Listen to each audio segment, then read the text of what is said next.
네, 여러분 반갑습니다. 2026학년도 중학교 3학년 과학시험 대비 오늘은 두 번째 단원 기권과 날씨에 대한 개념 정리를 함께 해볼까 해요.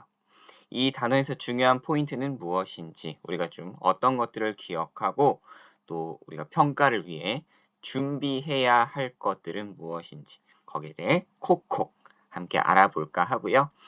단원을 좀 정리하면서 우리가 시험을 대비하는 것도 중요하지만 이 단원에서 요구한 게 뭐냐? 우리가 꼭 기억해야 할 사항은 무엇인가라는 걸 좀 점검해 가는 그런 시간으로 우리 함께 오늘 살펴볼 수 있도록 하겠습니다. 다들 준비되셨죠? 그러면 같이 출발해 보도록 하겠습니다. 자, 우리가 오늘 살펴볼 이 기권이라고 하는 곳은 어떠한 곳인지, 무엇을 이야기하는 거냐 한번 볼 텐데요. 기권이라고 하는 건 말 그대로 공기의 권역이죠. 공기의 권역, 공기가 차지하는 공간의 영역을 우리는 기권이라고 부른다. 그래서 이 지구를 둘러싸고 있는 여러 공기들을 묶어 우린 대기라고 하는데 이 대기라고 하는 것이 존재하는 층을 우리는 기권이라고 합니다. 우리가 3학년이 되기 전에 우리가 지구계라는 이 영역을 먼저 배운 바가 있어요. 우리가 살고 있는 지구는 여러 가지의 권역으로 구성이 되어 있고 그 중에 하나가 어떤 권역이 있다? 이 지권이 존재했었죠. 이 지권을 구성하고 있는 대기는 지표면으로부터 위쪽으로 약 1000km까지 퍼져 있는데요. 이 퍼져 있는 공간을 우리는 지권이라고 한다라는 거. 뭐 그 외에도 뭐 직권이라든지 아니면은 수권이라든지 생물권이라든지 아니면 지구 외부에 있는 외권 등등이 이 지구계를 구성하는 요소였죠. 오늘은 그 중에서도 이 기권에 대해 알아볼 거다. 자, 그러면 이 기권은 어떻게 구성이 되느냐? 대기라고 하는 게 있고 이 대기에는 여러 기체들이 모여 있습니다. 질소라든지 산소, 아르곤, 이산화탄소, 수증기, 오존 등으로 이루어져 있고요. 대부분은 질소와 산소가 차지하고 있는데 거의 공기의 99%를 이 질소와 산소가 차지하고 있습니다. 여기서 우리 하나 기억할 게 있어요. 여기 보면 대기 중에 수증기가 있죠. 수증기. 근데 이 수증기라고 하는 거는 계속해서 뭘 하기 때문에 순환을 하기 때문에 우리가 기본적으로 대기의 구성 요소들을 살펴볼 때는 건조한 공기, 즉 수증기를 포함하지 않는 나머지 기체들의 구성 비율만을 우리가 많이 따져 보게 됩니다. 그런 부분도 잊지 않으셨으면 좋겠어요. 자, 그리고 기권의 특징을 또 하나 살펴본다면 높이 올라갈수록 중력이 약해져서 대기를 끌어당기는 힘이 약해지죠. 그래서 위로 갈수록 점점 공기가 희박해집니다. 무슨 얘기냐? 우리가 이 지표면을 기준으로 했을 때 대부분의 공기는 어디에? 지표면 가까운 곳에 위치하고 있고 이 지표면에서 멀리 떨어진 위에 존재하는 공간일수록 여기에는 공기가 희박하다, 그러니까 양이 많지 않다라고 합니다. 그래서 아래쪽에 대부분의 공기가 위치하고 있다. 그렇게 아시면 되겠어요. 또한 높이 올라갈수록 지표면에서 방출하는 열을 적게 받기 때문에 기온이 점점 낮아지게 되는데 이 지구 표면에서는 외부로 이렇게 열이 방출이 돼요. 열이 방출이 되는데 우리가 난로를 쬐을 때도 생각을 해보면 난로 가까이 있으면 따뜻하지만 멀리 떨어져 있으면 그 따뜻한 기운이 잘 느껴지지 않듯이 이 지표면에 가까운 대기는 좀 온도가 높아요. 이 지구의 표면에서 열을 방출하기 때문에. 근데 여기서 멀리 떨어져 있으면 떨어져 있을수록 어떻게 되겠어요? 기온이 낮아지겠죠? 그러면 무조건적으로 낮아지느냐? 또 그건 아니에요. 뒤에 가서 이 대기의 이 기권의 그 각 층에 대해서 좀 살펴볼 텐데 이 층의 변화가 온도 변화에 따라 층이 나뉘어지죠. 그에 대한 내용은 뒤에 가서 보도록 하겠지만 일단 우리가 기억할 건 이 지표면에서 가까운 공기가 조금 더 따뜻하고 좀 거리가 멀어지면 온도가 내려간다라는 거 일단 그 부분을 좀 기억을 해주시면 좋겠습니다. 자, 다음으로 한번 넘어가 보죠. 자, 이 기권은 여러 가지 역할을 수행을 하고 있어요. 우리가 기본적으로 한번 생각을 해본다면 우리가 숨 쉬고 살 수 있는 이유는 무엇 때문이에요? 이 생명체가 호흡할 수 있도록 이 기권에서 대기에서 이 산소를 공급해 주고 있죠. 그냥 단순히 이렇게 기체의 역할, 숨 쉬는 역할뿐만이 아니라 뭐 예를 들어 이제 이산화탄소 같은 경우는 식물이 광합성을 할 수 있도록 도와주기도 하고요. 이 공기의 층, 이 대기권이 존재함으로써 외부로부터 오는 운석의 충돌이나 자외선을 막아줄 수가 있습니다. 공기가 있기 때문에 이렇게 외부에서 운석이 날아오더라도 이 공기에 마찰을 하면서 이게 다 불타 없어져 버려요. 타서 소멸이 되게 되죠. 그러면서 좀 이 운석들이 떨어지지 않도록 방어해주는 역할을 하고요. 자외선 같은 경우는 이 오존이라고 하는 이 기체가 자외선을 차단해 줍니다. 그런 역할을 하고 있더라. 또한 태양으로부터 받은 열이 우주로 빠져나가는 것을 막아 지구를 보온해 주는데 우린 이런 것들을 온실 효과라고 부르고 있습니다. 이 온실 효과에 관여하는 또 여러 기체들이 있어요. 뒤에 가서 좀 자세히 살펴보기로 하고요. 그 다음 적도지방의 열을 극지방으로 옮겨 적도와 극지방의 온도차를 줄여주는데 자, 태양빛이 들어올 때 아무래도 적도 쪽은 태양빛이 많이 들어오지만 극지방 같은 경우는 태양빛이 적게 들어와요. 근데 이 지구에서는 내보내는 에너지의 양이 적도든 극지방이든 동일하기 때문에 에너지의 불균형이 나타나게 됩니다. 뭐 예를 들어 적도 지역 같은 경우는 받는 에너지는 많은데 내보내는 건 좀 적어요. 에너지가 남겠죠. 거기에 반해 극지방 같은 경우는 받는 건 적은데 내보내는 양이 적도와 같습니다. 그럼 여기는 에너지가 부족할 거예요. 그럼 남는 에너지를 부족한 쪽으로 이렇게 옮겨주게 되는데 이 열 에너지를 옮겨주는 역할을 해주는 게 누구냐? 바로 이 대기다라는 거죠. 그래서 기권은 이렇게 다양한 역할을 하고 있습니다. 그래서 기권이 하는 일이 뭐예요? 보기에서 딴 줄 때 우리는 그것을 뭐 해줄 수 있어야 돼요? 찾아줄 수 있어야 하더라 라는 겁니다. 자, 그러면 조금 더 자세하게 이 대기가 어떻게 조성이 되어 있는지 그걸 좀 보도록 할게요. 대기는 기본적으로 여러 가지 기체들이 섞여 있는 혼합물입니다. 그 중에서도 이 혼합물의 비율이 굉장히 규칙적이에요. 그러니까 고르게 섞여 있어요. 그래서 우리가 공기라고 한다면 혼합물 중에서도 그 비율이 일정한 균일 혼합물이다라고 이야기할 수 있고요. 대체로 대기의 부피비는 가장 높은 게 이제 질소입니다. 건조 공기를 기준으로 했을 때 질소는 약 78%, 산소가 21%. 그럼 이 둘만 합해도 얼마가 되는 거예요? 99%가 되죠. 그러니까 공기의 대부분은 뭐가 차지하고 있구나. 질소와 산소가 차지하고 있구나. 라는 사실을 알 수가 있고요. 그 외에 아르곤과 이산화탄소, 그 외에 이제 기타 기체 등으로 공기는 구성이 되어 있습니다. 근데 이 각 기체들의 차지하는 구성 비율은 시간과 장소에 상관없이 거의 일정해요.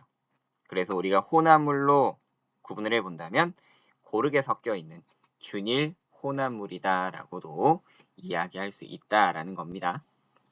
그리고 아까 앞에서도 말씀드렸듯이 수증기 같은 경우는 장소와 시간에 따라 그 양이 계속 달라집니다. 그래서 일정하지가 않아요. 그러다 보니 수증기의 양은 시시각각 변함으로 대기의 조성에서 제외를 하죠. 그래서 그걸 수증기의 양을 제외를 하고 본 것이 보다 이제 건조 공기다라는 겁니다. 그리고 이제 우리가 기본적으로 질소, 산소, 아르곤, 이산화탄소 등의 우리가 알고 있는 기체들 외에도 기타 기체, 여기 보면은 기타 일부 기체들이 있어요. 여기에 포함되는 것들은 뭐 헬륨이라든지 네온이라든지 메테인이라든지 수소, 오존 등이 존재하고 있습니다. 이 기체들은 각각의 또 역할을 수행을 하고 있죠. 그래서 어느 하나라도 없으면 안 되는 소중한 구성원들이다 라는 걸 알아주시면 좋겠어요. 자, 기권의 구조를 한번 살펴볼 텐데요. 기권의 구조는 각 층이 어떻게 구분이 되느냐? 온도 변화에 따라서 각 층을 구분을 하고 있습니다. 그러니까 온도가 뭐 내려가다가 다시 올라가는 구간, 그리고 다시 또 내려가는 구간, 다시 또 올라가는 구간들이 나뉘어지게 되는데 그에 따라 그러니까 각 층별로 온도 변화가 달라요. 그래서 그걸 기준으로 각 층을 구분하고 있더라. 총 4개의 층이 있는데 자, 첫 번째로 살펴볼 층은 어디냐? 대륙권입니다. 지표면으로부터 높이 약 11km까지의 구간인데 0부터 그럼 11km까지는 딱 대륙권. 그럼 11km 넘어서면서부터는 바로 성층권. 이렇게 나뉘어지는 건 아니고 이 각각의 권역을 나누는 각 층을 나누는 이런 경계선들이 있어요.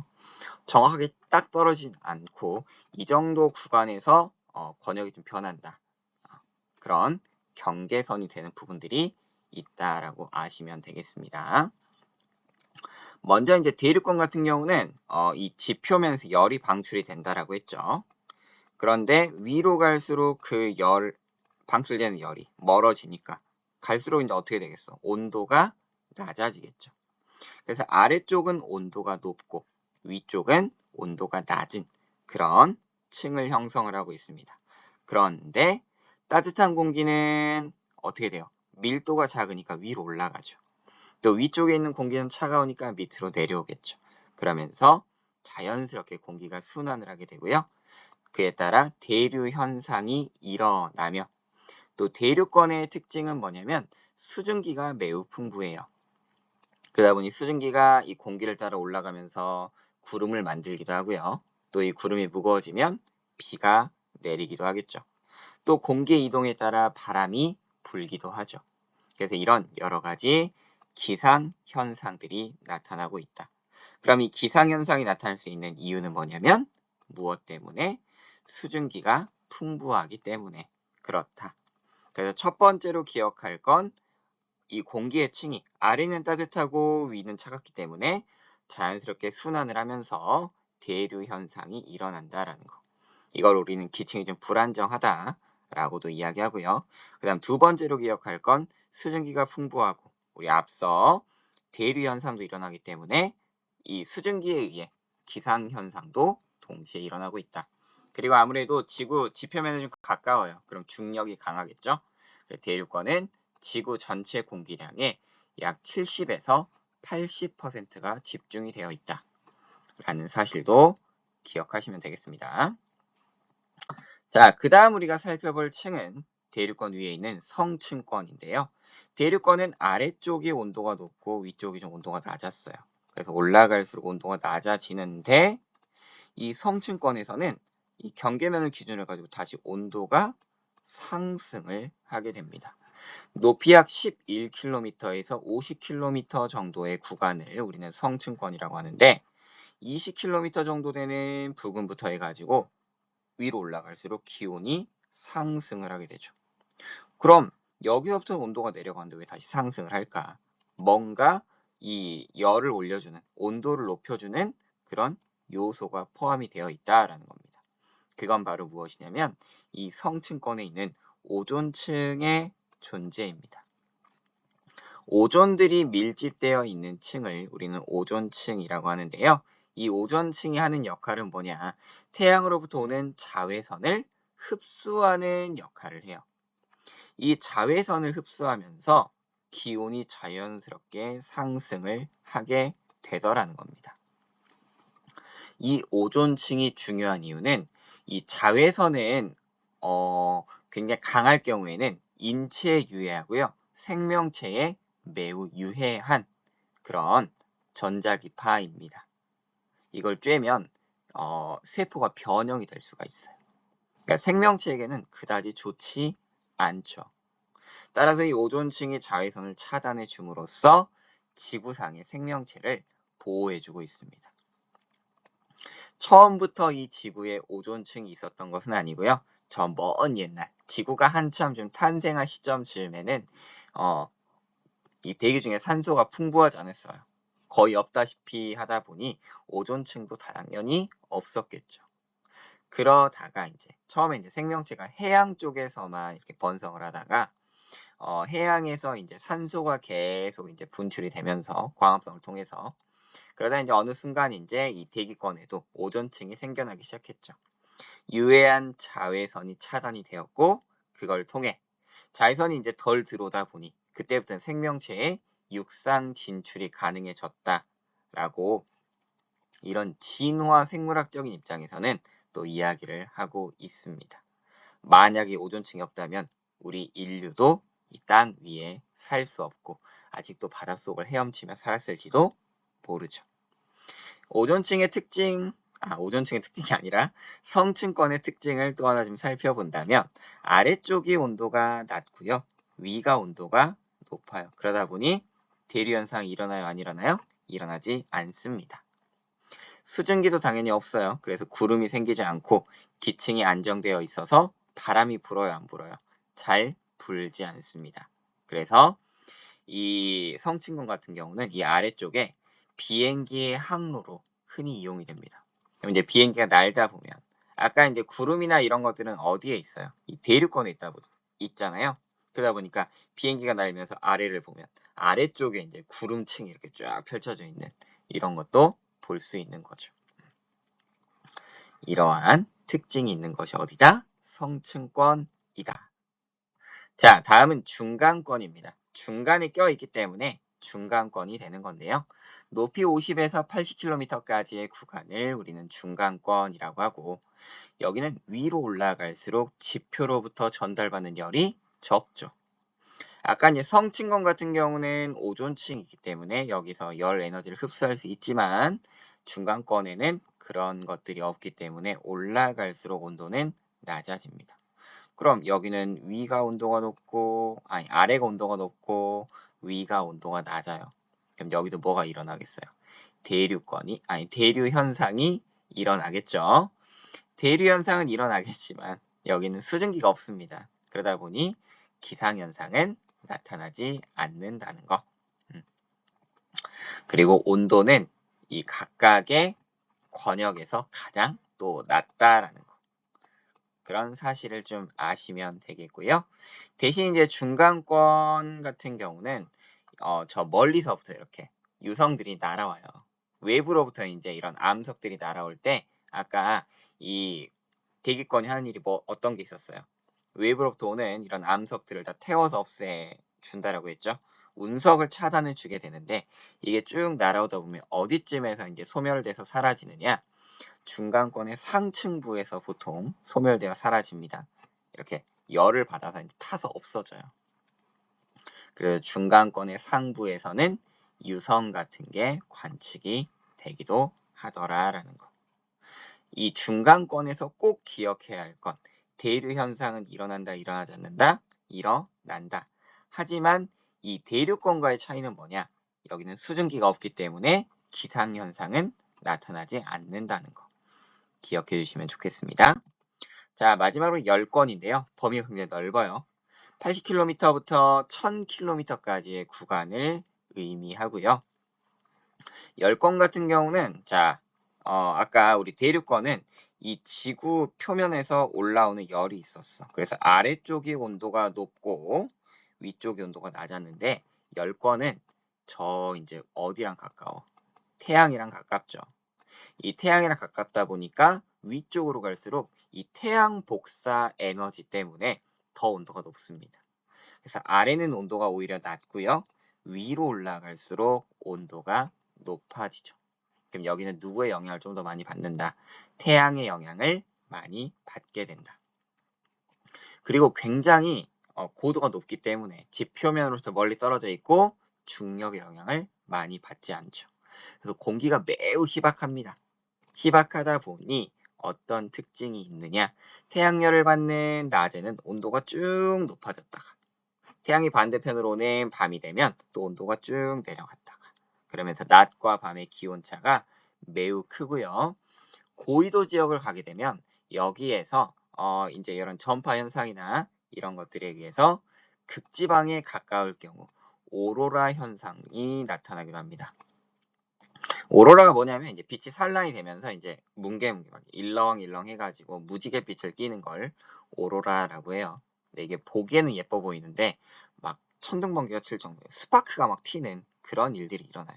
굉장히 고에너지가 이렇게 퍼져나가는 형태로 이 오로라가 만들어지기 때문에 사람이 여기 위에 올라간다면, 현장에 있다면, 네, 바로 이렇게 번갯불에 타서 없어지듯이 그런 일이 일어날지도 모르죠. 그래서 오로라는 보기에만 예쁘다. 빛이 이렇게 퍼져나가면서 이 에너지파에 의해서 일렁일렁 아름답게 보이는 거다. 뭐 그 정도 알아주시면 될 것 같습니다. 그래서 10권의 특징은 공기가 희박해서 낮과 밤의 기온차가 크다. 그리고 지표면으로부터 멀리 떨어지기 때문에 태양 복사 에너지 영향을 많이 받는다라는 거. 기층은 안정적이다라는 거. 그리고 극지방에 가까운 이런 고위도 지역에서는 오로라 현상도 관측할 수 있다라는 거 아시면 되겠습니다. 자, 다음으로 넘어가 보죠. 우리가 이 기권을 배울 때 또 하나 기억해야 할 건 이 복사평형이라고 하는 거예요. 복사평형이 뭐냐? 우리가 복사라고 하는 거는 뭐예요? 열원. 이 열원으로부터 에너지가 직접 오는 거. 그러니까 매질이라고 하는 운반체 없이 에너지가 직접 오는 것을 우리는 뭐라 그래? 복사라고 하죠. 온도가 높은 쪽에서 온도가 낮은 쪽으로 운반체, 매질 없이 에너지가 바로 이동해 오는 것. 그게 복사인데 그럼 평형이라고 하는 건 뭐냐? 이런 거예요. 어떤 물체가 열 에너지를 받잖아요. 처음에는 열 에너지를 받아서 온도가 올라가겠죠. 근데 이 온도가 계속 올라갑니까? 그건 아니죠. 일정 온도가 되면은 온도가 유지가 됩니다. 왜냐면 받는 에너지만큼 또 이제 뭐 하니까 밖으로 또 내보내게 되니까요. 이걸 우리는 복사평형이라고 한다. 우리 이제 지구에 살고 있으니까 이 지구의 복사평형에 대해서 알아야 하는 거죠. 자, 복사 에너지란 말 그대로 이 복사파에 의한 에너지. 근데 지구계의 주요 에너지원은 이 지구를 구성하고 있는 그 모든 연결이 되어 있는 이 모든 시스템이 그 에너지원이 태양 복사 에너지예요. 모든 것들은 이 태양에 의해서 시스템이 돌아가고 있습니다. 그래서 태양이 방출하는 에너지가 매우 중요하죠. 그리고 이렇게 지구로 오게 된 태양 에너지는 지구계에서 각 영역 사이에 상호작용을 일으킵니다. 뭐 태양열을 받아서 태양빛을 받아서 이제 식물 같은 경우는 광합성을 하게 되고 우리 아까 이제 기권의 역할 중에 뭐가 있었어요? 에너지 순환을 했잖아요. 이 에너지 순환이 일어날 때 바람도 불지만 그 바람에 의해서 해수가 움직여요. 이 바닷물이 이렇게 쓸려가면서 이제 해류가 만들어지죠. 이게 뭐 기권에서 수권에 영향을 줄 수도 있는 거고 그 다음에 이제 기상현상이 일어나서 뭐 지권, 땅을 깎아서 침식, 퇴적, 풍화, 침식, 퇴적, 운반 이런 일들을 일으키잖아요. 뭐 기권에 의해서, 수권에 의해서 직권이 변화해가는 이런 내용들까지 해가지고 지구의 각 권역들은 이 태양 에너지에 의해 상호작용을 일으킨다라는 거. 태양으로부터 지구로 에너지가 오게 되면 지구도 계속 에너지를 받는 건 또 아니죠. 다시 또 이제 우주 공간으로 내보낼 텐데 이때 태양으로부터 오는 에너지가 태양 복사 에너지. 그걸 받아서 지구가 다시 내보내는 걸 지구 복사 에너지라고 합니다. 태양 복사 에너지는 다양한 형태로 지구에 들어와요. 자외선의 형태라든지 아니면은 가시광선의 형태라든지 적외선의 형태라든지 다양하게 들어오는데 지구에서는 주로 이제 복사 파장이 복사 에너지가 적외선의 형태로 밖으로 나아가게 됩니다. 그런데 이 지구의 복사 평형 같은 경우는 이 대기라는 존재 때문에 대기가 있는 것과 없는 것이 좀 차이가 좀 생겨요. 자, 물체가 흡수하는 복사 에너지와 방출하는 복사 에너지 양이 같아서 온도가 일정하게 유지되는 것을 우리는 복사 평형이라고 한다라고 말씀드렸습니다. 그런데 이 태양 복사 에너지가 지구로 들어올 때 지표면에 흡수되는 게 50%, 대기와 구름에 흡수되는 게 20%, 그래서 70% 정도 들어오고요. 바로 이제 반사가 되는 게 30% 정도예요. 그럼 이제 들어온 게 70%죠. 근데 이 70%가 들어왔다가 바로 나가는 것이 아니라 이거를 이제 지표면이나 대기에서 방출을 해요. 지구 복사 에너지를. 근데 이게 바로 나가는 게 아니라 이게 이 대기에 있는 여러 기체들에 의해서 다시 되돌아오는 현상이 일어나게 됩니다. 이렇게 방출되어진 에너지가 일부가 되돌아왔다가 다시 또 나가게 된 일이 있어요. 그러니까 지구 내부에서 좀 머무르게 되는 거죠. 지구복사 에너지가 이제 적외선의 형태로 이제 나아가기 전에 바로 나가는 게 아니라 머물러 있는 기간이 있더라라는 거. 머물러 있는 기간이 있더라라는 거. 우린 그것을 온실 효과라고 합니다. 지구 대기에 의해 지구 표면의 평균 온도가 대기가 없을 때보다 높게 유지가 되는데요. 대기가 없는 그런 천체라면 들어온 즉시 바로 나가버려요. 하지만 대기가 있을 경우, 대기가 이렇게 있으면 들어왔던 이 에너지가 잠시 또 이렇게 머물렀다가 이렇게 가게 됩니다. 그러니까 머무르는 시간이 있게 되죠. 에너지가 머물러 있으니 그 머물러 있는 동안에 어떻게 되겠어요? 온도가 조금 더 높게 유지가 되더라. 이게 바로 온실 효과고요. 그 온실 효과를 일으키는 대표적인 기체들을 우리는 온실 기체다라고 이야기하고 있습니다. 그럼 온실 기체는 어떤 것들이 있느냐? 수증기나 이산화탄소, 메테인 등이 있고요. 요즘에는 우리 화석연료, 석유나 석탄, 천연가스 등을 활용을 하면서 대기 중에 뭐가 많이 늘어난대요? 이 이산화탄소가 늘어나죠. 그러면서 뭐 온실 효과가 가속화가 되고 지구 온난화가 일어난다. 뭐 이런 얘기 한 번쯤은 들어봤을 거예요.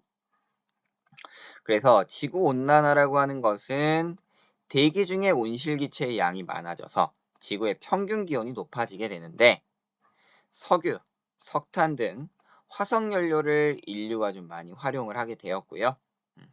산업혁명 이후로부터 이런 화석연료의 사용이 늘어났으며 또 여러 가지 발전과 그 다음에 이 토지를 이용하기 위해서 무분별한 산림 훼손을 하게 되죠. 자, 산림 훼손을 하면 어떤 결과를 초래하게 되느냐. 우리가 식물 같은 경우는 광합성을 통해서 공기 중에 있는 이산화탄소를 흡수해서 영양분을 만들고 공기 중으로 다시 산소를 내보내는 역할을 합니다. 그런데 산림이 훼손이 되면 식물의 수가 줄어들죠. 식물이 줄어들면 그만큼 광합성을 하지 못하기 때문에 이산화탄소를 줄여줄 수가 있어요, 없어요? 없습니다. 그래서 온실 기체의 양이 점점 증가하고 있죠. 그럼 증가하면 따뜻해지니까 좋은 거 아닌가요? 할 수 있는데요. 지구 온난화로 인해서 기존에 유지되던 생태계가 계속 변화하게 돼요. 평균 기온이 바뀐다는 건 기후가 또 바뀌게 되는 거고요. 기후가 바뀌면 그 지역에 살던 생명체들의 변화가 나타나게 됩니다. 그러니까 생태계가 바뀌고 환경이 바뀌어서 생태계가 변화가 되면 원래 살던 서식지에 있던 친구들이 뭐 죽는다거나 아니면 새로운 생명체가 출현한다거나 이런 일들이 좀 발생을 하고요. 그 다음에 해수면이 상승합니다. 온난화로 인해서 지구의 온도가 올라가면 비가가 또 높겠죠. 그리고 해수 자체의 열 팽창에 의해서 해수면이 상승한다.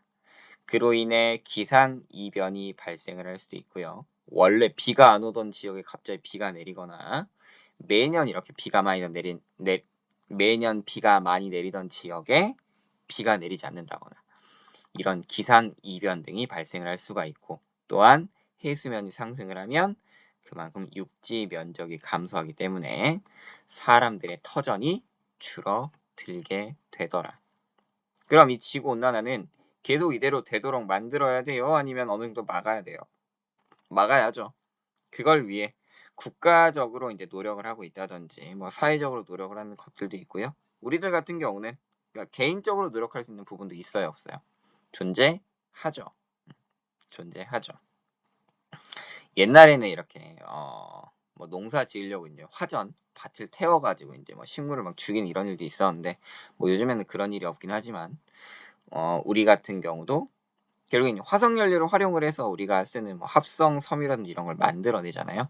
그럼 이런 양을 좀 줄이기 위해서 우리가 좀 뭔가를 좀 아낀다든지 이런 부분들도 있으면 좋겠고, 뭐 쓰레기 줍는 것도, 그리고 식목일 돼서 나무 하나 심는 것도 지구 온난화를 좀 완화시킬 수 있는 그런 요소들이 된다라는 거.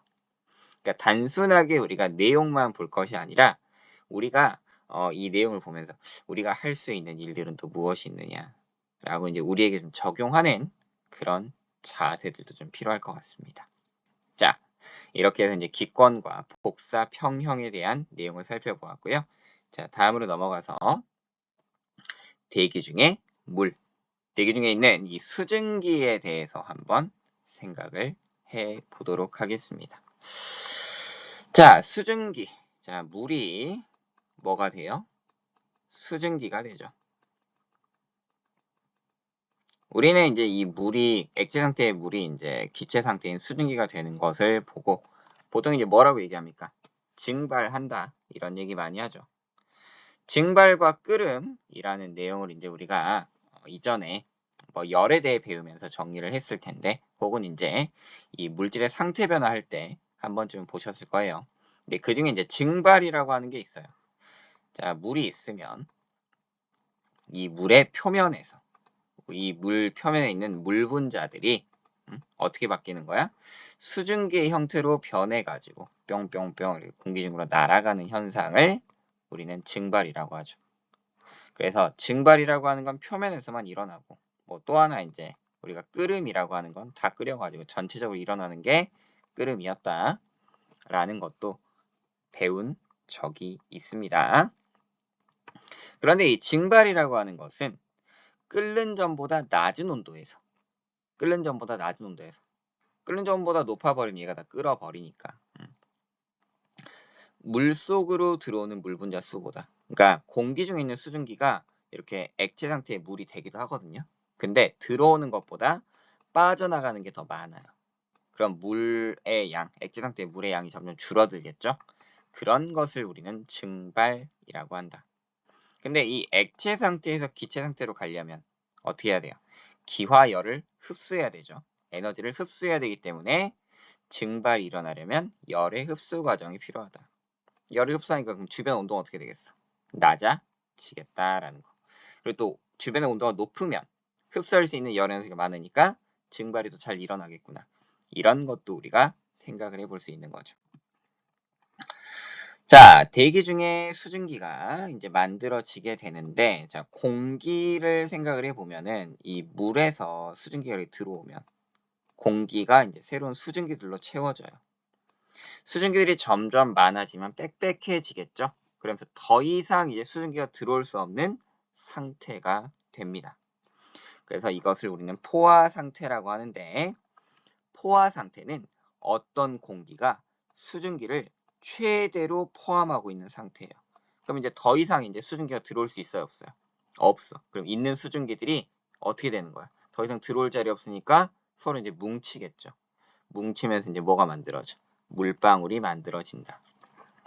그래서 이 그림에 보면 액체 상태인 물이 이제 증발을 해서 수증기가 되었지만 더 이상 이제 채워지지 않으니까 공기 중에 이제 수증기가 다 찬 거야. 그래서 이제 다시 뭉쳐서 이제 물방울을 생성을 한다.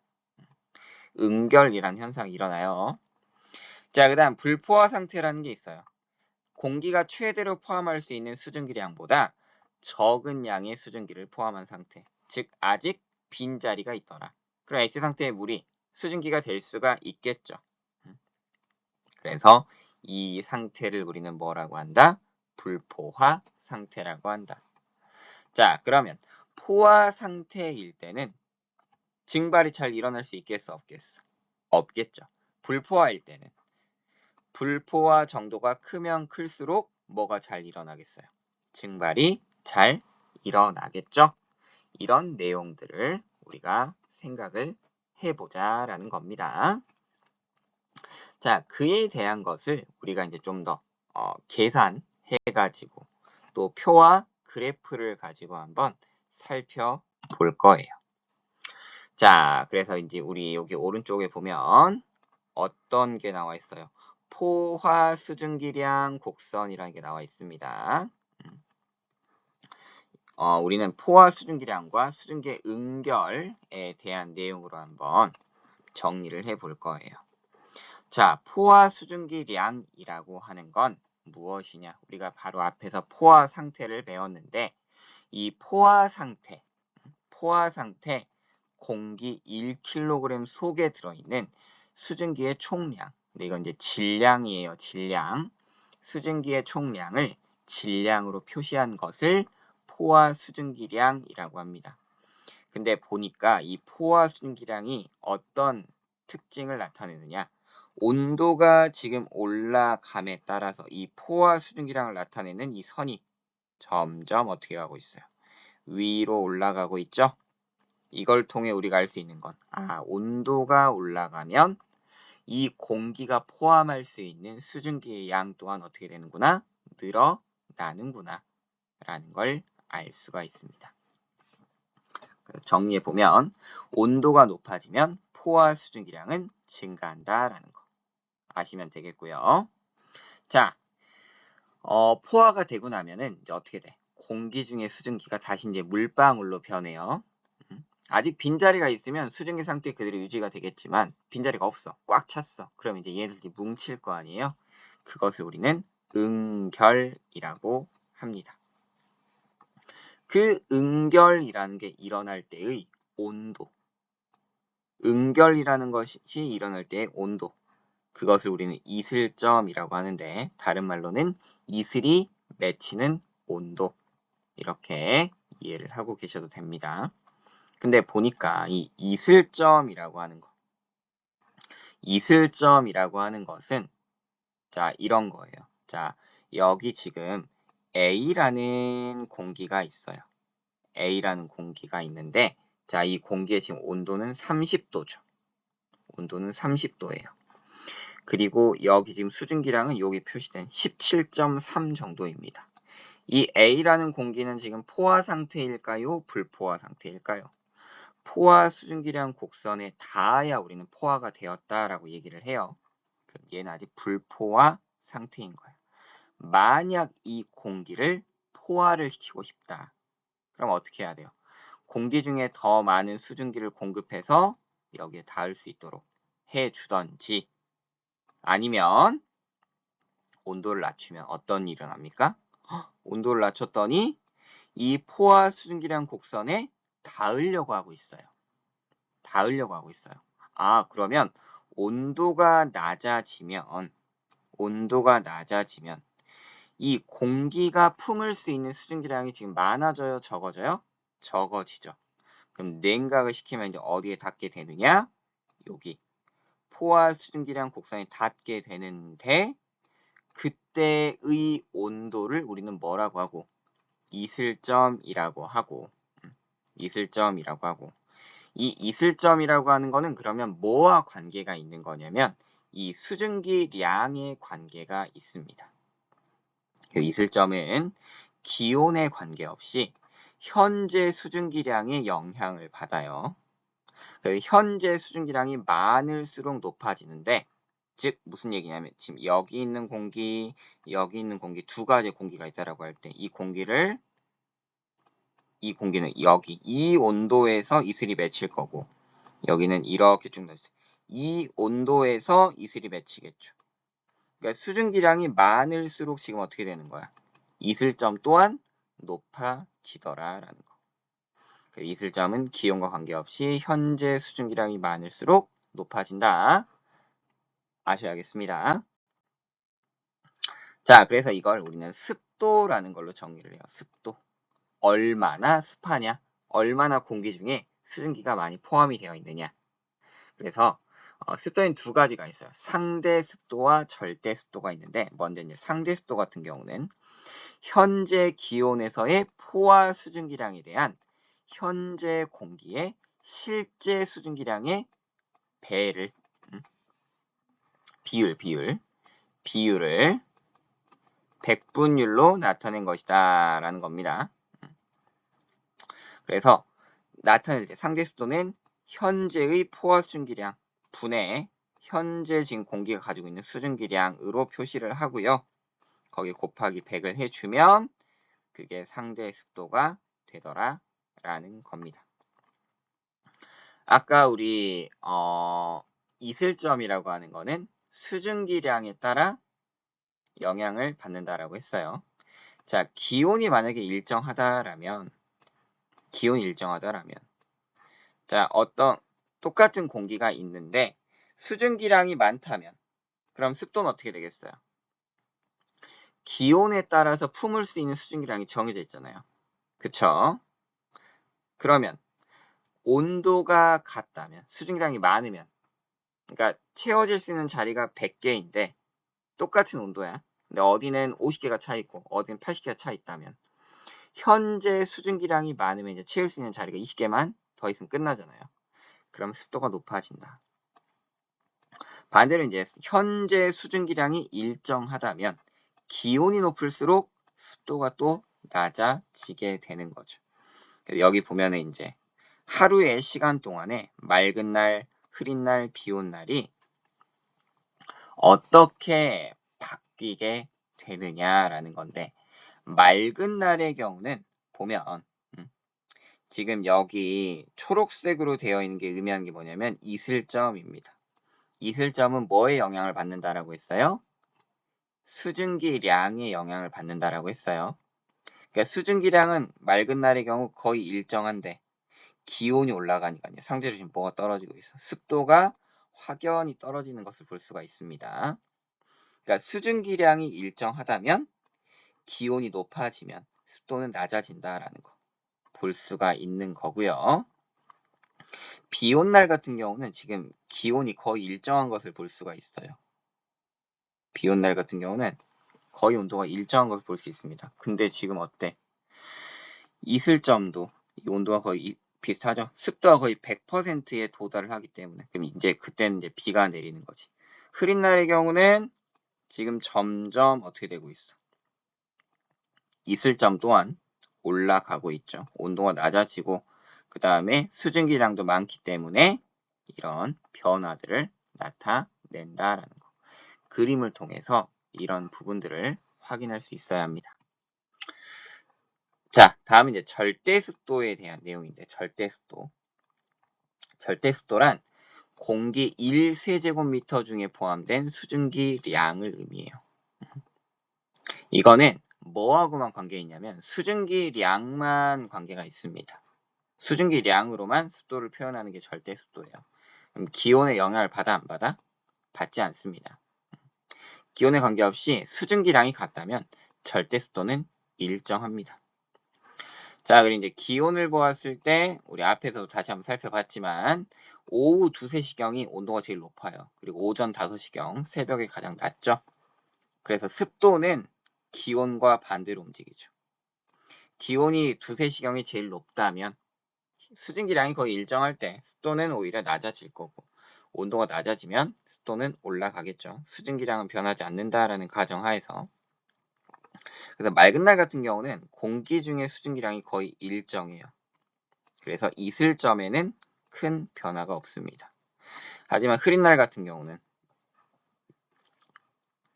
이제 습도가 좀 높아졌기 때문에 기온과 습도의 변화가 또 가장 작게 나타나죠. 비가 오면 이제 그때는 습도가 100%가 되는 거고 앞에서도 봤지만 다시 한번 강조 드립니다. 자, 그 다음 우리가 이제 볼 내용은 뭐냐. 이렇게 물이, 그러니까 수증기가 응결이 되죠. 습도가 높아지니까 이제 모여. 그래서 뭘 만드느냐면 구름을 만들게 돼요. 구름. 구름이란 무엇이냐? 비 내리기 전에 이제 뭐가 먼저 껴요? 구름이 끼잖아. 그럼 그 구름이 의미하는 건 뭐냐?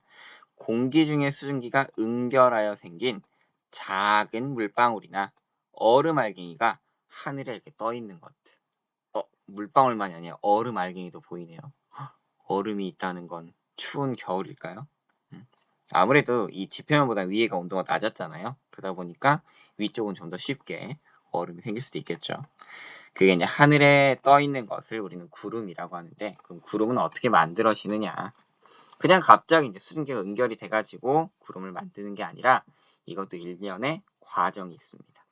자, 공기가 상승을 해요. 공기가 아래에 있던 공기가, 지표면에 있던 공기가 위로 올라갑니다. 위로 올라가는데 올라가게 되면 어떤 일이 있느냐?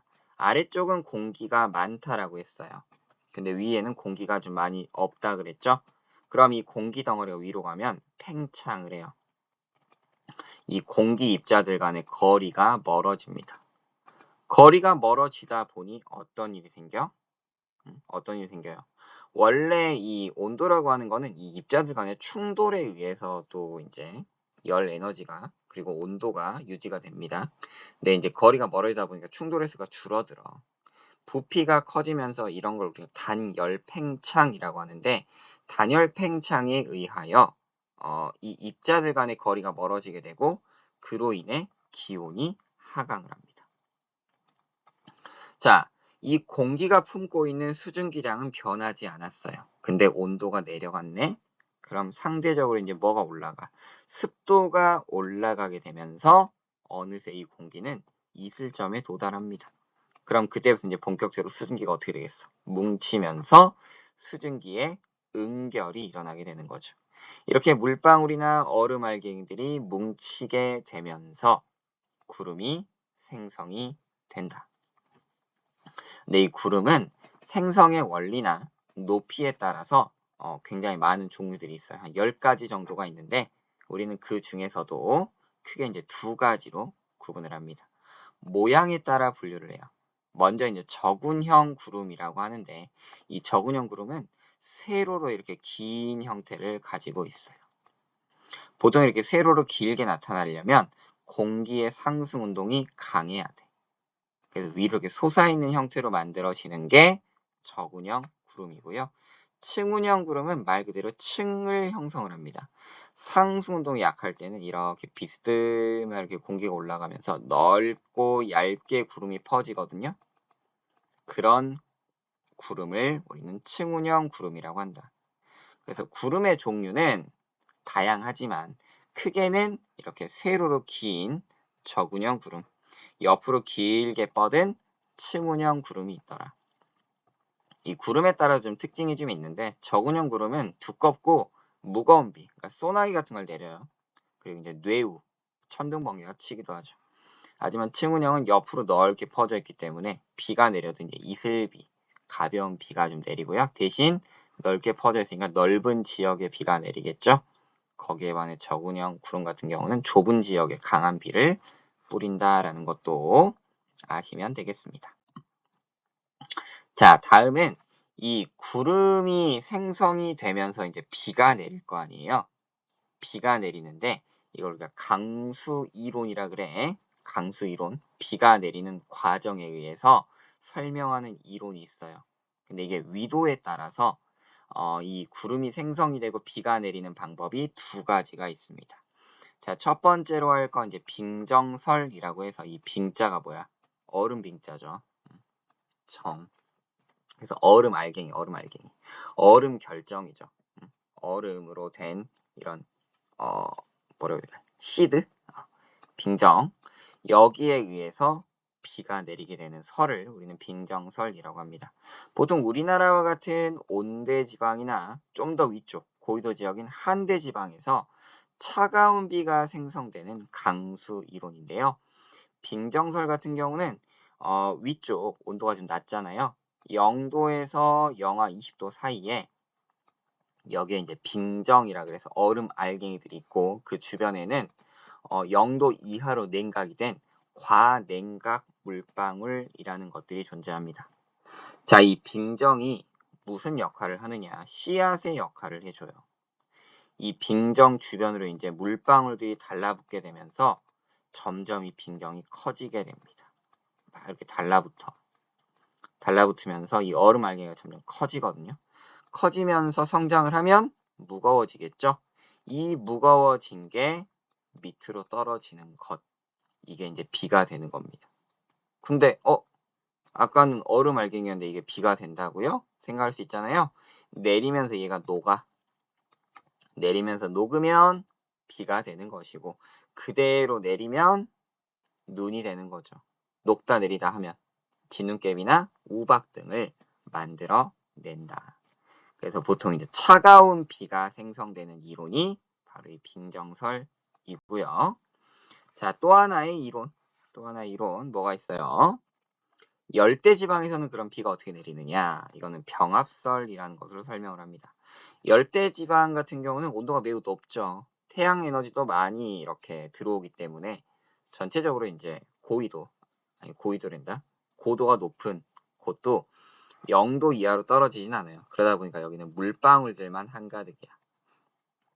이 미세하게 크게 되는 물방울들이 서로 이제 뭉치기 시작을 하면서 점점 물방울이 커지게 되죠. 작은 물방울이 뭉쳐서 큰 물방울이 되면 질량이 커지기 때문에 이제 무거워져서 내려오죠. 그러면서 따뜻한 비가 생성이 됩니다. 이 과정을 나타내는 강수 이론을 우리는 뭐라고 한다? 병합설이라고 한다. 자, 우리나라는 그러면 병합설이다, 빙정설이다. 빙정설에 의하여 차가운 비가 내린다. 그래서 우리나라에 해당되는 것들은 무엇이 있는지, 빙정설이 있고 이 빙정설의 특징은 무엇인지, 거기에 대비된 병합설은 그럼 어떤 특징을 가지는지 이렇게 좀 비교 분석해 보면서 우리가 이 내용을 기억할 필요가 있겠습니다. 자, 다음으로 이제 세 번째 소주제는 기압과 바람이라는 건데, 기압이라고 하는 건 공기가 누르는 거죠. 그러니까 공기가 누르는 힘, 공기의 압력을 우리는 기압이라고 하고요. 이 기압에 의해서 뭐가 생긴다? 바람이 생긴다라는 그런 내용을 함께 알아보겠습니다. 자, 기압이란 대기압, 이 무게를 가지고 있는 공기가 단위 면적에 작용하는 힘, 그러니까 단위 면적이 있으면 위에서 이렇게 누르는 힘이죠. 물론 이제 무조건 위에서 누르는 것만 아니고 이 압력이라고 하는 건 전방위에서 작용을 하는 거죠. 대기압은 물체 위아래 옆등 모든 방향으로 작용합니다. 그러니까 공중에 이런 물체가 있다고 한다면 공기는 어디에서나 이렇게 누르고 있죠. 전방위에서 작용을 하는 것이 기압이다. 자, 이 기압의 특징 알아보기 전에 그럼 이 기압이 얼마나 될까라는 걸 궁금해하던 사람이 있었어요. 토리첼리라고 하는 사람이 이 기압이 어느 정도 되는지 궁금한 거야. 그래서 실험을 해보기로 했습니다. 뭘 이용하기로 했냐면 액체 수은을 이렇게 접시에 담고 이 시험관 있죠. 이 시험관 내부를 진공으로 만들어요. 진공으로 만들면 자, 외부에서는 이제 공기를 이렇게 누르는 거야. 내부에선 공기가 눌러요, 안 눌러요? 안 누르니까 이렇게 수은 기둥이 빨려 올라갑니다. 이 공기가 누르는 힘만큼 수은 기둥이 올라가겠죠. 그 길이를 측정을 해봤더니 몇 센티미터였냐? 76cm였습니다. 더 이상 올라가지 않아요. 이 수은 기둥을 기울여도 보고 그 다음 더 두껍게도 만들어 보고 여러 가지 방법을 썼는데 언제나 그 높이가 얼마였냐면 76cm였습니다. 그러면 왜 76이냐? 이때 이 76cm의 이 수은 기둥이 누르는 힘과 밖에서 이 공기가 누르는 힘이 같아서 딱 이 높이가 유지가 되는 거죠. 그래서 공기의 기압, 공기의 압력, 이 대기압이라고 하는 게 수은으로 표시했을 때 76이구나. 그래서 76cm구나. 뭘로 표시했을 때? 수은으로 표시했을 때. 수은의 원소기호가 Hg잖아요. 그래서 수은으로 했을 때 높이가 얼마였다? 76cm였다. 밀리미터로 바꾸면 760이 되겠죠. 그래서 대기압이 일정할 때 기둥의 높이는 길이나 기울기, 굵기에 관계없이 항상 일정했어요. 근데 대기압이 높아지면 그럼 수은 기둥도 더 높이 올라가겠죠. 수은 기둥으로 이렇게 실험을 해서 대기압을 측정하고 정리를 했더라. 그래서 우리가 보통 기압의 크기, 기압의 단위를 쓸 때는 우리가 표준 대기압을 1기압이라고 하거든요. 여러 장소에서 장소나 높이나 이제 시간마다 기압은 조금씩 달라져요. 그래서 평균치를 만든 게 표준 대기압이야. 근데 토리첼리의 실험에 근거하여 자 이렇게 76cm Hg 그러니까 수은으로 측정했을 때 그 높이가 얼마였다? 76cm였다. 이걸 밀리미터로 바꾸니까 760mm였다. 이렇게 이야기를 하고요. 이걸 우리가 단위 면적에 대한 누르는 힘이었잖아요. 이 압력을 표시할 때는 1N per 제곱미터로 표시를 합니다. 이게 표준 대기압, 1기압을 의미해요. 이거를 이제 파스칼이라는 단위, 이게 압력 단위거든요. 파스칼이라는 단위에 이제 헥토, 이 헥토가 의미하는 건 얼마를 의미하면 100을 의미해요. 100. 그러니까 이제 1헥토파스칼이라고 하는 건 뭐냐면 이 헥토가 100을 의미한다 그랬잖아요. 그래서 이건 100파스칼이야. 100파스칼 이걸 1헥토 100을 이렇게 헥토로 묶어서 1 이런 기호가 되는 거죠. 마치 우리가 1000m가 있으면 1km가 되듯이 헥토라고 하는 건 100을 의미한다. 헥타라고 해요. 헥타. 자, 그래서 이것은 이제 1013 헥토파스칼 이렇게 읽고요. 자, 토리첼리는 수은을 이용해서 그 기둥의 높이를 측정을 했잖아요. 그럼 이걸 수은이 아니라 다른 물질로 한다면 어떨까?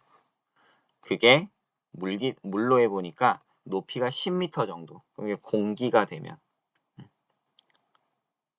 거의 10km 정도. 엄청 높은 이 정도가 누르는 힘이다라는 겁니다. 이게 기압의 크기다. 대기압의 크기다. 이렇게 아시면 되겠어요. 여기 이게 이제 기본적인 단위들이니까 이거는 머릿속에 좀 담아 두셔야 합니다. 자, 다음 이제 바람에 대해 알아볼 텐데 두 지점의 기압차 때문에 생기는 공기의 흐름이다.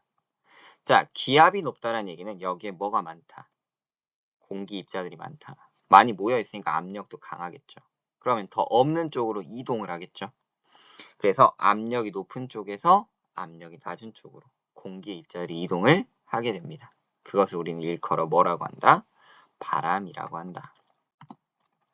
자, 그래서 바람의 원인은 무엇이었다? 두 지점의 기압 차이로 인해 항상 이제 기압이 높은 곳에서 낮은 곳으로 불게 되는데 자, 이 바람이라고 하는 거는 수직 방향을 의미하는 게 아니라 뭘 의미하는 거냐면 수평을 의미합니다. 옆으로 부는 걸 바람이라고 해요. 위아래로 움직이는 건 공기의 상승과 하강, 기류라고 우리가 이야기를 하죠. 근데 이 바람이라고 하는 건 압력의 차이, 두 지점의 차이가 크면 클수록 더 강하게 불겠죠. 그때 이제 바람이 부는 방향을 우리는 풍향이라고 하는데 자, 바람이 불어오는 방향을 의미하고 총 방위는 몇 개로 나타낸다? 16방위로 나타낸다. 그럼 16방위라는 게 뭐예요? 우리가 기본적으로 알고 있는 동서남북이 있죠. 그 동서남북에서 각각 이제 북동, 남동, 남서, 북서로 이렇게 4개의 방위를 더 만들어요. 8개죠. 그리고 이 사이에 또 하나씩을 더 만드는 거예요. 뭐 예를 들어 여기 같은 경우는 북북동, 여기는 북동동 이런 식으로. 그래서 총 16방위로 나타내고요. 그 다음 바람의 빠르기는 풍속이라는 걸로 나타내는데 바람의 세기 단위는 보통 이제 우리가 속력 단위 못 써요.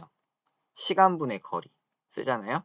그래서 여기도 미터 퍼 세크 시간분의 거리로 나타냅니다. 그래서 초속 몇 미터로 부느냐 이게 바람의 세기가 되고요. 다음 이제 등압선이라고 하는 건데 등압선이라고 하는 건 같은 압력을 선으로 이은 거죠. 우리가 초등학교 때 이제 사회 시간에 등고선을 배웠잖아요. 높이가 같은 지점끼리 이어가지고 선 만드는 거. 그게 이제 등압선이었듯이 기압이 같은 지점을 연결한 곡선을 우리는 뭐라고 한다? 등압선이라고 한다. 그래서 이제 보면 여기 이제 고기압이 있고 저기압이 있죠. 보면 이제 고기압에서 지금 어떻게 되고 있어? 바람이 불어 나가는 것을 볼 수가 있고요. 자, 바람이 불어 나가면서 중앙이 비어 있으니까 위에서 이제 공기가 내려오죠. 하강 기류가 형성이 된다. 자, 저기압의 경우는 바람이 불어 들어갑니다. 근데 이제 불어 들어갈 때 보면은 시계 반대 방향으로 불어 들어가고요. 고기압은 시계 방향으로 지금 불어 나오는 것을 확인할 수가 있어요. 그럼 고기압은 왜 시계 방향이고 저기압은 시계 반대 방향으로 들어가요? 라고 한다면 이거는 그 전향력이라고 하는 힘이 작용을 합니다. 전향력. 코리올리 포스라고 하는데 이 전향력에 의해서 북반구 같은 경우는 진행 방향 오른쪽으로 이렇게 꺾이는 성질이 있어요. 그러니까 진행 방향의 오른쪽. 여기 이제 진행 방향에 대해서 이렇게 꺾이니까 지금 이제 어떻게 부냐면 반시계로 이제 불어 들어가게 되는 거지. 진행 방향에서 이렇게 꺾여 들어가더라. 그렇게 아시면 되겠습니다. 그래서 중심으로 갈수록 기압이 높아지는 것은 고기압, 낮아지는 곳은 저기압이라고 하고, 저기압은 이제 바람이 불어 들어오니까 여기 상승기류가 형성이 된다. 고기압은 하강기류가 형성이 된다. 그러니까 우리가 바람이라고 하는 건 어디 기준? 지표면 기준이에요. 우리가 지표면에 살고 있으니까. 그래서 고기압에서 저기압으로 분다. 위쪽은 이제 고도가 높지만 그러면 저기압에서 고기압으로 가는 거 아니에요? 할 수 있잖아요. 여기는 우리가 사는 곳은 아니죠. 상층부는 신경 쓰지 말고 우리는 어디를 봐야 된다. 여기 아랫부분을 봐야 된다. 그래서 등압선 간격이 좁다라고 하는 건 바람이 세게 분다라는 거. 간격이 넓다는 얘기는 약하게 분다라는 거. 우리가 등고선 같은 경우도 간격이 좁으면 경사가 급하다는 얘기였고 등고선 간격이 넓으면 경사가 완만하구나. 이런 것도 우리가 봤잖아요. 그런 내용과 같은 거다라고 생각해 주시면 되겠습니다. 자, 다음 이제 바람의 종류에 대해서 좀 볼까 하는데 자, 먼저 해륙풍을 볼게요. 해륙풍은 우리 바다와 육지 사이에 부는 바람을 의미합니다. 자, 낮 같은 경우는 우리가 이 비열을 배웠잖아요. 비열 배울 때 자, 땅이 좀 더 빨리 데워져요? 아니면 물이 빨리 데워져요? 비열이 물이 크니까 이쪽이 더 빨리 데워지죠. 그럼 낮 같은 경우는 여기서 상승기류가 형성이 되고 공기가 뜨거워지니까 그럼 상대적으로 이제 어떻게 되겠어? 바다에서 육지 쪽으로 바람이 불어 들어오겠죠. 여기는 하강기류 형성이 되고 그러면서 바다에서 육지 쪽으로 바람이 부는구나. 이걸 우리는 뭐라고 하냐면 해풍이라고 불러. 해풍. 근데 밤엔 어때요? 밤에는 어디가 더 빨리 식어? 땅이 빨리 식죠. 물은 비열이 커서 온도가 유지가 됩니다. 그럼 오히려 이쪽이 따뜻하겠네. 그럼 여기서 상승기류, 육지에서 하강기류. 그러면서 이번엔 육지에서 바다 쪽으로 바람이 불겠죠? 육지에서 바다로 부는 바람이니까 육풍. 그래서 이 두 개를 묶어서 해륙풍이라고 합니다. 이거는 무엇 때문에 생기는 거야? 두 물질의 비열의 차이 때문에. 낮에는 땅 쪽이 빨리 데워져서 상승기류 형성이 되는 거고 밤에는 바닷물 쪽이 더 따뜻하니까 바다 쪽에서 상승기류가 형성이 되더라.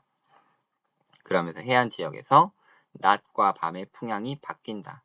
이건 이제 하루 동안 일어나는 변화를 보는 거고 이게 이제 계절로 바뀌면 자, 따뜻한, 그러니까 뜨거운 여름 같은 경우는 어디가 빨리 데워져? 대륙이 빨리 데워진다. 해양은 좀 천천히 데워지고 온도가 낮겠죠. 그러면서 해양에서 대륙 쪽으로 바람이 불어요. 이 방향이 남동 쪽에서 바람이 불어 들어와. 여름에는 해양에서 우리나라 기준으로 하자면 이제 이 북태평양 쪽에서 어디로? 이 중국 쪽으로 이렇게 바람이 붑니다. 그걸 우리는 남동풍이라고 하고요. 계절에 따라 불기 때문에 남동 계절풍이다 라고 이야기를 하게 돼요. 반대로 겨울에는 이 대륙 쪽이 좀 더 온도가 높아요. 대륙 쪽 온도가 낮아요. 그리고 해양 쪽 온도가 높죠. 그러면서 바람이 분다. 대륙에서 해양 쪽으로 북서 방향, 저쪽 이제 시베리아 평야 이쪽에서 시베리아권 이쪽에서 바람이 붑니다. 대륙에서 해양 쪽으로 바람이 부는 북서 계절풍이 불게 된다.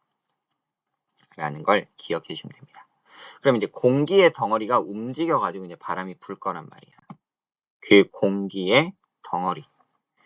기온과 습도 등이 거의 비슷한 큰 규모의 공기 덩어리가 뭉쳐 있어요. 우리는 이걸 기단이라고 불러. 기단이라고 부르는데 우리나라 주변에도 이 공기 덩어리들이 있습니다. 우리나라 기준으로 해서 저기 이제 북서쪽 같은 경우는 추운 곳이잖아요. 중국, 러시아, 몽골 있는 이쪽. 시베리아 쪽에 있는 공기의 덩어리. 여기는 춥죠. 그 온도가 낮아요. 저온, 한랭하다. 그리고 대륙이다 보니까 수증기가 많아 적어. 그래서 건조합니다. 기본적으로 기단은 대륙성 기단 같은 경우는 보통 건조해요. 해양성 기단 같은 경우는 습도가 높습니다. 그 다음에 주로 이제 저위도에서 형성된 거는 이제 아래쪽이 온도가 높죠. 그래서 고온이고, 고위도에서 형성된 건 한랭, 저온합니다. 그래서 발생하는 지역에 따라서 뭐가 결정이 되는 거야. 기단의 성질이 결정이 되더라. 시베리아 같은 경우는 북쪽 고위도 지역에 있고 대륙이니까 한랭하고 건조하겠구나. 오호츠크에 여기 이제 해안 바다죠. 여기가 이제 러시아 쪽에 붙어 있는 바다이다 보니까 여기도 추워. 고위도니까 추워. 한랭. 대신 바다에서 생성된 기단이라 다습하죠. 양쯔강 기단 같은 경우는 이제 중국 양쯔강 부근에서 여기도 이제 약간 따뜻한 지역에 속합니다. 대신 강이라고 해서 수증기가 많겠네요. 그건 아니야. 대륙이기 때문에 건조합니다. 마지막으로 이제 북태평양 기단. 저위도 지역이고 바다에서 발생을 했기 때문에 고온, 다습하다. 이 기단들은 그 자리에 그대로 유지되는 게 아니라 이동을 합니다. 공기의 세력이 강해지면 다른 지역으로 이동을 해요. 그러면서 날씨에 영향을 주게 되죠. 기후라는 걸 만들어내는데 시베리아 기단 같은 경우는 아까 우리 바로 앞에서 우리 살펴봤듯이 겨울에 북서계절풍 분다 그랬잖아요. 그 북서계절풍에 의해 영향을 미치는 기단입니다. 주로 이제 겨울에 영향을 미치겠죠. 반대로 북태평양 기단 같은 경우는 여름에 남동 계절풍에 의하여 남동풍이 불죠. 그래서 여름에 영향을 준다. 그 외에 이제 양쯔강 기단이나 오호츠크의 기단 같은 경우는 양쯔강 기단은 주로 이제 봄, 가을에 황사나 미세먼지 달고 오는 친구가 이 친구고요. 오호츠크의 기단은 습하잖아. 이게 초여름에 영향을 주는 그런 기단인데요. 얘는 온도가 높은데 습해. 얘는 온도가 낮은데 습해. 둘이 만나면 둘 다 습해. 그러면서 비를 엄청 뿌립니다. 세력도 서로 부딪혀가지고 맨날 싸워. 그래서 주로 이제 초여름에 장마전선을 형성하는 게 오호츠크해 기단이다. 누구랑 함께? 북태평양과 함께. 그래서 여기서 포인트는 뭐냐면 여러분들이 각 기단의 성질과 함께 어떤 계절에 영향을 미칠 건지 그건 알고 계셔야 합니다. 자, 이러한 기단들이 서로 만나잖아요. 그러면 뭘 형성하느냐? 전선이라는 걸 형성을 해요. 성질이 다른 두 기단이 만나 생기는 경계면과 지표면이 만나는 선. 그러니까 두 기단이 이렇게 만나요. 그러면서 이제 여기가 지표면이라고 해봅시다. 이렇게 이제 쭉 이렇게 이어질 거 아니에요. 땅이 이렇게 있으면.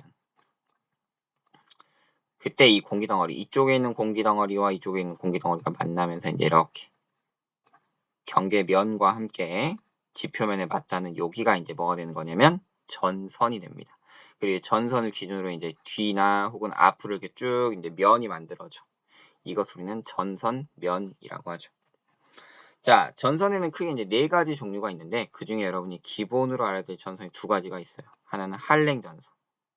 한랭전선 같은 경우는 찬 공기가 따뜻한 공기를 밀면서 아래로 파고들어서 형성된 전선이고요.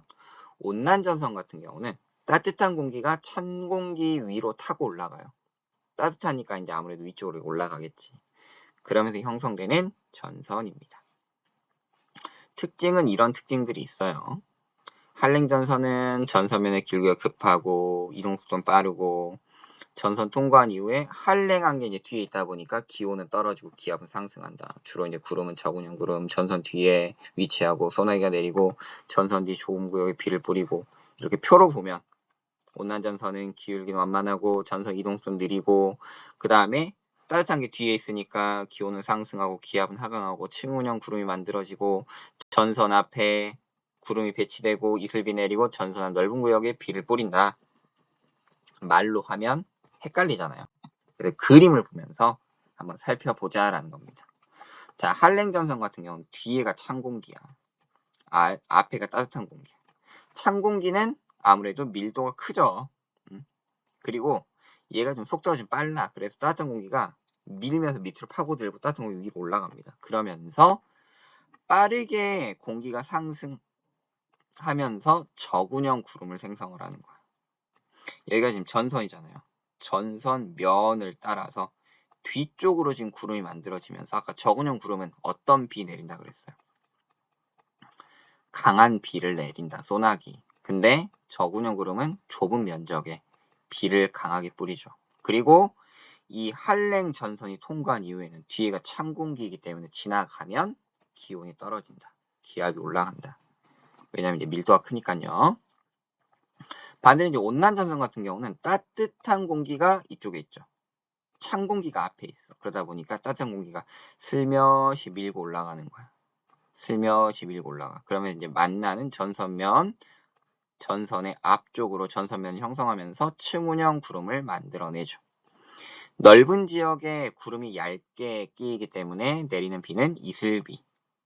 그리고 이제 통과하면서 따뜻한 공기는 온도가 이제 높으니까 기온은 상승할 것이고, 그 다음에 기압은 하강하겠구나. 이런 걸 우리가 이제 확인할 수 있다라는 겁니다. 앞에 우리가 표로 정리했던 내용들이 이렇게 이제 들어가게 되는 거죠. 자, 그리고 이 기단이 서로 만나면 이제 전선을 형성을 하잖아요. 그러면서 지금 뭐가 구름이 끼고 비가 내리고 그다음 뭐 날씨가 뭐 온도가 올라가고 기압이 뭐 움직이고 이런 내용들이 있잖아요. 즉 이런 전선이 통과하면서 이제 뭐가 만들어진다.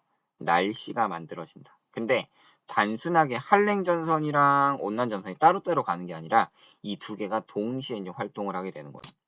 그게 바로 폐색전선이라고 하는 겁니다. 폐색전선. 자, 폐색전선 같은 경우는 자, 빠르게 이동하는 한랭전선이 온난전선, 얘가 좀 빨라. 그러다 보니까 앞에 온난전선이 있을 때 만나버리는 거야. 겹쳐져요. 그러면서 처음에는 이제 온난전선에 밀고 가니까 찬 공기에서 따뜻한 공기로 바뀌었다가 이제 뒤에 다시 또 이제 전선을 형성을 하면서 또 이제 뒤에 비가 내리고 또 찬 공기가 오는 이런 형태. 그러니까 폐색전선이라고 하는 거는 한랭전선이 온난전선을 따라와가지고 이게 서로 섞여서 소멸이 됩니다.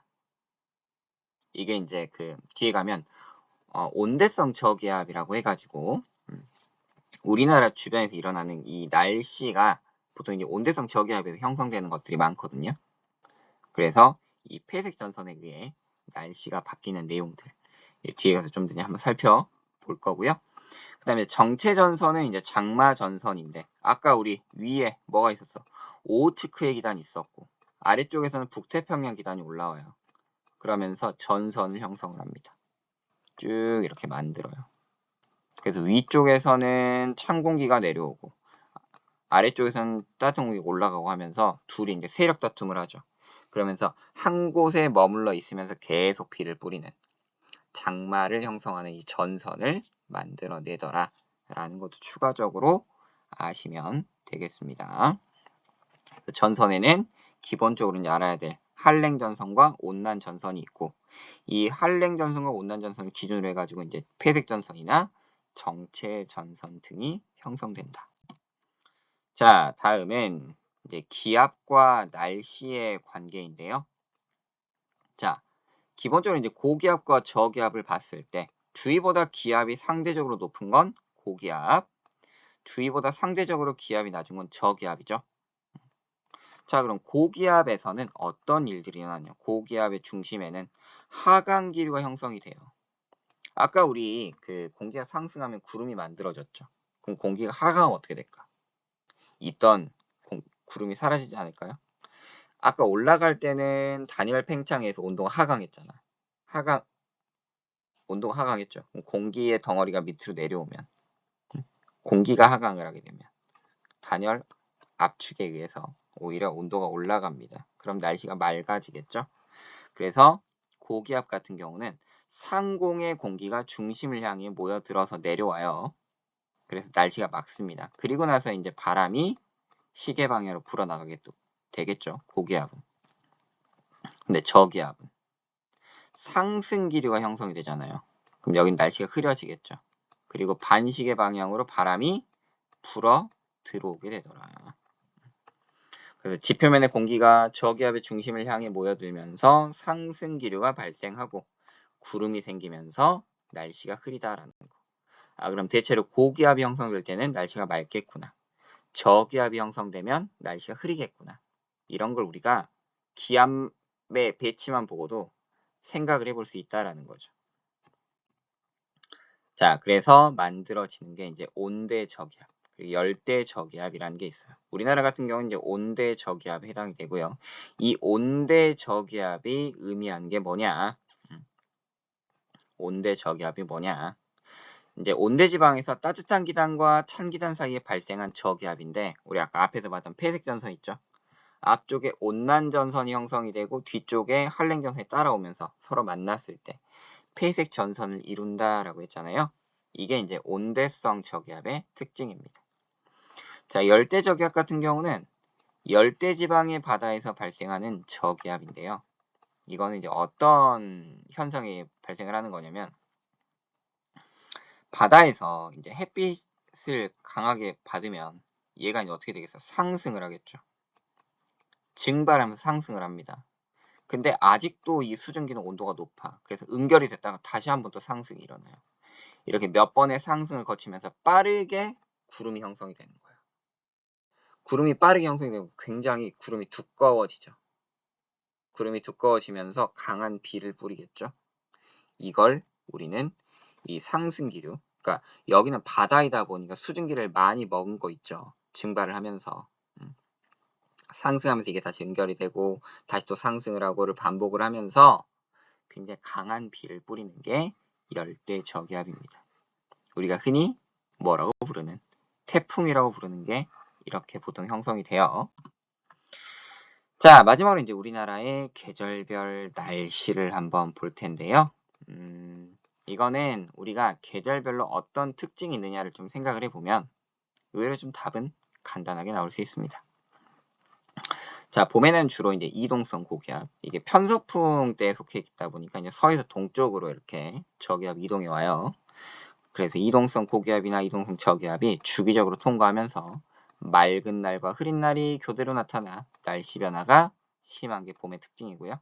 여름에는 앞서 얘기했듯이 오호츠크의 기단과 북태평양 기단이 만나 초여름에는 장마가 나타나고, 그 다음에 이 북태평양 기단에 의해서 남동풍이 불어요. 그래서 이 남동쪽으로 고기압, 북태평양 기단에 의한 고기압, 북서쪽에는 이제 세력이 약해진 저기압이 발달하면서 남고 북저형 기압 배치를 가지게 됩니다. 남동 계절풍이 분다라는 거. 자, 가을의 경우는 이제 봄이랑 좀 비슷하죠. 다시 이제 양지강 기단의 세력이 강해지면서 이동성 고기압이 자주 지나가요. 이때는 이제 날씨가 대체로 좀 맑습니다. 봄은 이제 좀 흐린 날이 좀 있다면 가을은 대체적으로 맑은 날이 좀 더 많아요. 그리고 겨울에는 이제 시베리아 기단의 영향이 좀 강해지면서 북서 계절풍이 불고,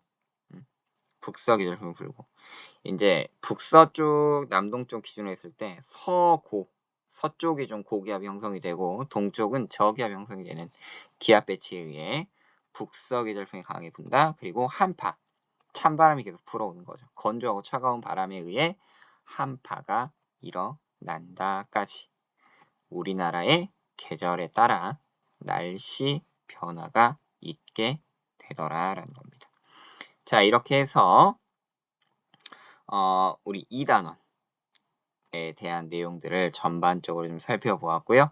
기권에 대한 의미와 그 다음에 날씨가 왜 이렇게 계속 변해가는지 그런 내용들 전반적으로 보았기 때문에 이 내용 쭉 정리해가면서 이런 흐름이구나 라는 걸 꼭 인지를 하시고 내가 기억해야 될 부분들이 무엇인지 꼭 점검해가지고 이 부분 좀 헷갈리는데 라고 하면은 그 부분을 좀 더 집중하고 하면서